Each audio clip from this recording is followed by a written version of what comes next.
Gaba English Class 6. He glanced at his granddaughter, who seemed to be listening, and continued. Sure enough, a few days later, the king sent the following message. Villapaniker, catch this Rauj elephant at once. You have 1 month. Now Villapaniker had retired, yet the king had given his orders. Villapaniker went back inside the house. He went into the bedroom and lay down.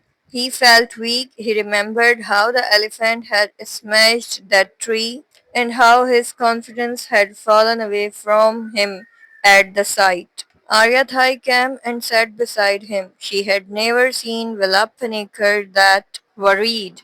3 weeks later, the king's messenger came again and asked if Villapaniker had tamed the elephant. Aryathai met him at the door. My husband's fallen ill, she said.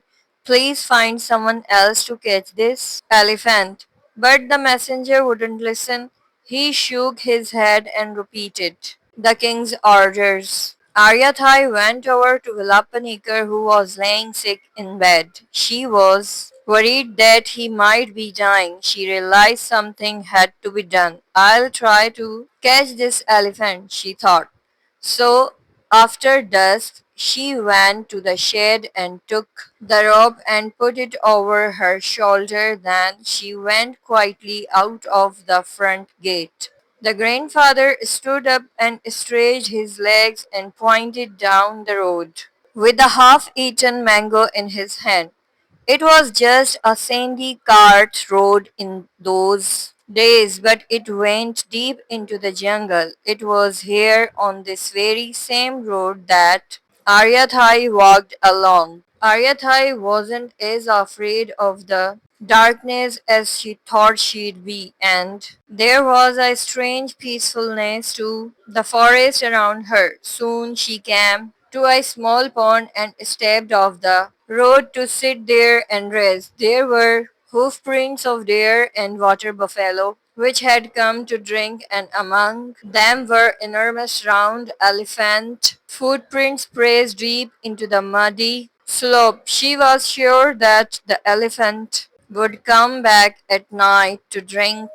She waited there. Her heart was beating fast. It was as if the forest had taken a step closer to her. Eventually, dawn arrived. Aryathai had stayed awake all night and now stood up slowly and turned to go back home. The sand on the road was bright pink in the morning light, soft and cool under her feet, and she almost fell asleep as she walked. But a mile away from home, the Rauj elephant suddenly appeared. It was standing only 100 yards away, its huge ears waving in the air like heavy carpets, its giant feet stirring up the dust. Before Aryathai could move, it trumpeted and charged towards her. The road began to shake under Aryathai's feet, but she stood there, planted to the ground. She thought of Vilapanikar, and even though she was afraid,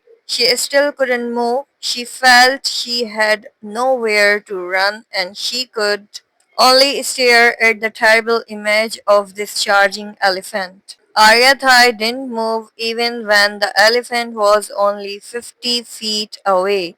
Her bare feet stayed flat on the ground and her legs seemed to be fixed like trees to the earth. She began to remember all the things she loved, and it felt as if her memories came rushing up to her through roots in the soil. She was about to cry out, but then in the same moment she made herself take a step forward. She lifted her arms and held open her hands and showed the rope to the elephant. She closed her eyes, hoping to communicate her sorrow somehow. All of a sudden, the wild elephant stopped. It came close to Aryathai, its face only inches away from hers. Dust rose around her. She opened her eyes, and the elephant was there, staring at her. They both stood still, not sure about what would happen next. Aryathai slowly raised her hand to touch the elephant's forehead.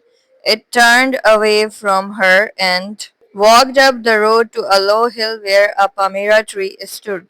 There it stopped and stood still under the tree. It wasn't afraid when Aryathai walked up and tied one end of her robe to the palmyra tree and the other end to its foot. If it had wanted to, the elephant could have broken the rope, but it was tired of running now. The grandfather took a last bite of his mango and tossed it into the bushes. What happened then? Asked the girl. Well, no one came back to untie the elephant. Arya Thai went home, but it turned out that Velapanikar had passed away during the night and she herself died of grief. So the elephant was left standing there on the hill. That's why there's a mark there because it waited so patiently for Aryathai to come back and untie it. The girl was quite wanting to hear more. Her grandfather had a way of making up stories when he wanted to rest during the long walk home. He would finish stories when he was ready to go. She watched as he lovingly selected another mango from the basket. All right then, let's go home, he said, and tossed the mango over to the palmyra tree as an offering.